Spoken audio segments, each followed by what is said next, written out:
Hi, how is everybody? Hello. Good, yeah. I'm Nick Agneta, Architecture 80, a nutcase, and I am chair of the annual fund. I started as a member of the committee for 3 years, and then in June I took the role of the chair. And it's been a lot of fun since I have. I just wanted to clear a few things up. The annual fund does not have a bank account, and we don't write checks, and we don't designate where money goes. We're just more or less a consulting arm for the development office. What I want to do today is to tell you what the annual fund is, tell you what the committee does. I brought a bunch of numbers, stats, and comparisons. I have some texts about what had gone on with the annual fund for the past 30 years. Do the Math is an appeal, is the sort of a brand for an appeal that we wanted to get started. We were talking about it in August, and it got a little sidetracked, and then I'll want to show you the work that we're doing to develop the appeals to appeal to people to contribute to the annual fund. The annual fund's an unrestricted fund as opposed to a restricted fund, in which any monies that come into the annual fund are used to pay for anything that the school wants to pay for, from cleaning supplies to paying the debt service. And that's what the annual fund is. The annual fund committee develops appeals. In other words, some of the mailings you get, or we're trying to do this on email now to keep the costs of mailings down. We chair the phone-a-thon, which I hope you all want to contribute, come participate with in March. And we host donor appreciation events, which some of you may or may not have attended. This year we haven't had any because of the activity that's been going on. These are some comments by Marilyn Hoffner, who was really in charge of the annual funds for a long time, so I'm just going to read the slide behind me. From the mid-'70s until 2000, the annual fund figures reflected only contributions that were specifically made to the annual fund. After 2000, a different way of accounting took over, and all gifts to Cooper that were not restricted were counted as annual fund, making the figure much higher. There's a lot of chatter that there was more giving in the past, there's not as much giving now. I have all the numbers, we'll flip them up behind me in a minute.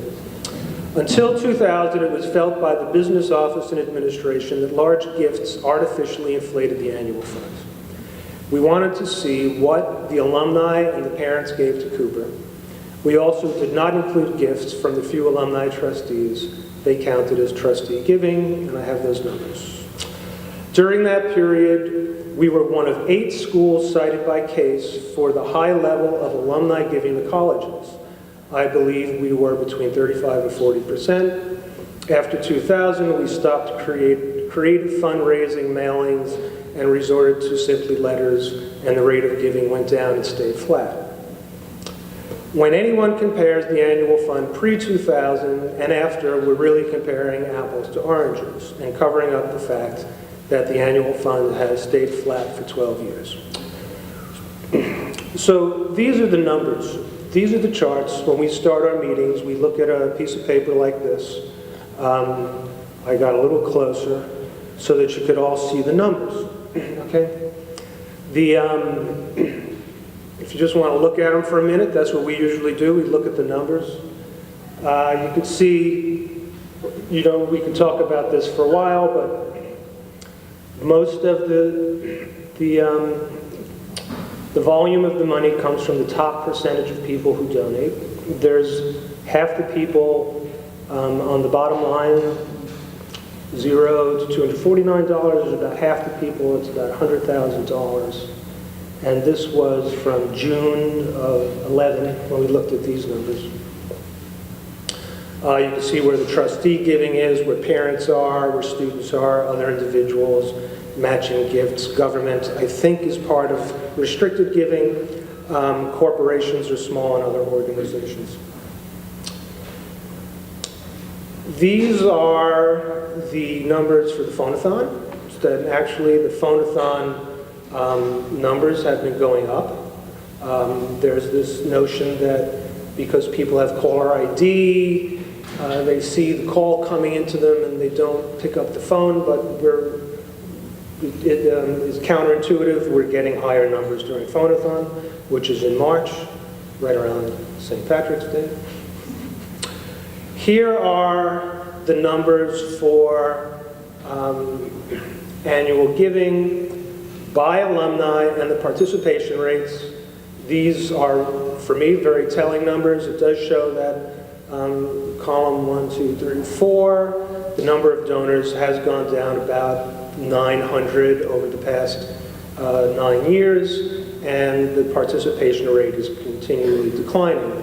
However, I took these numbers, I put them in a different spreadsheet here. So the numbers that were on that last page are part of this blue spreadsheet.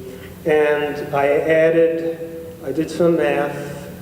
This is the average donor contribution. So for those people who donated money to the annual funds, these are the average donors. So oddly enough, 2011, we had the largest and average donor gift than we have in the past 10 years.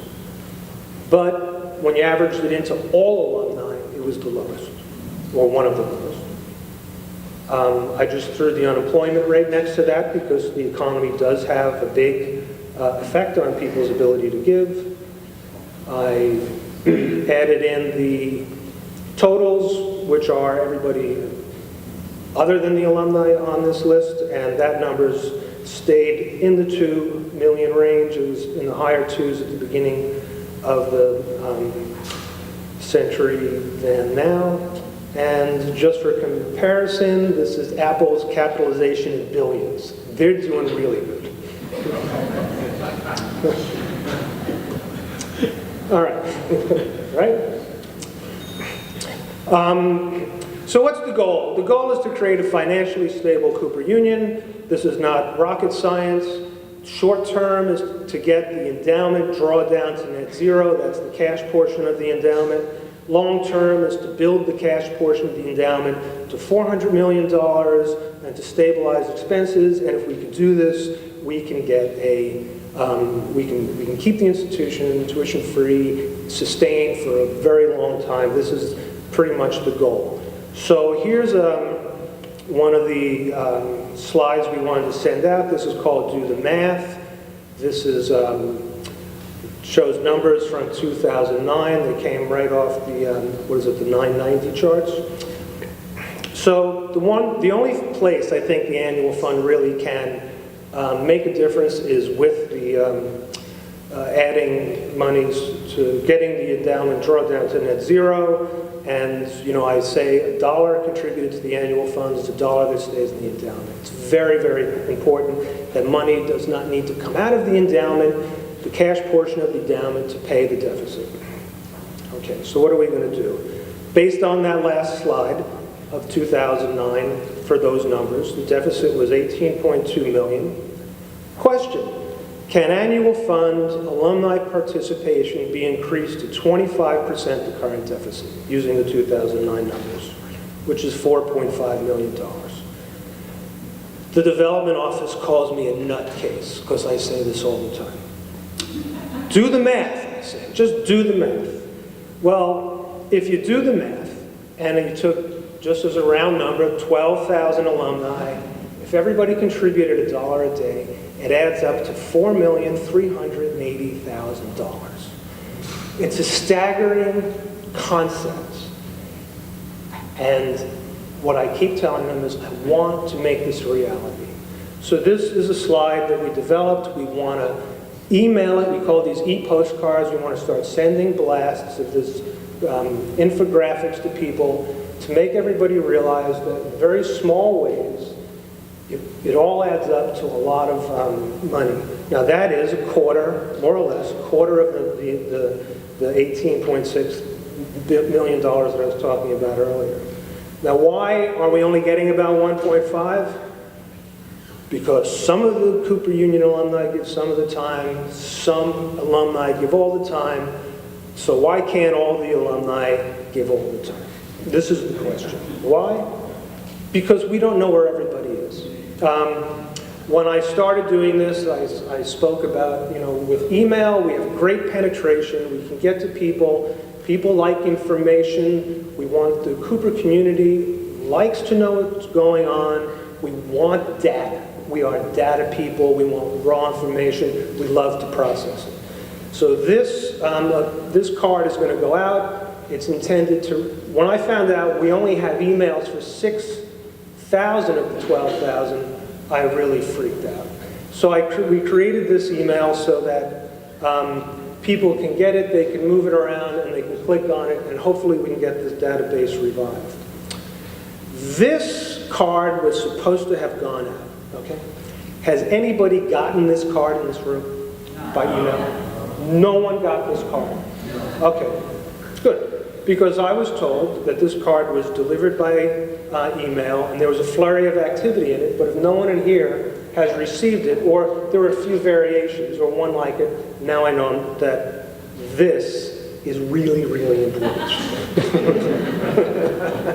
All right, okay. Just to close out, I have 2 more slides of infographics we made that never got out. They got held up. These were things called Myths About Cooper Union. I wish these were out before the tuition crises started, because it would have helped contain a couple of the pieces of information that was going awry. These are Marianne's. Thank you, Marianne. And here's another one. Hopefully we'll get these out this year, and thank you.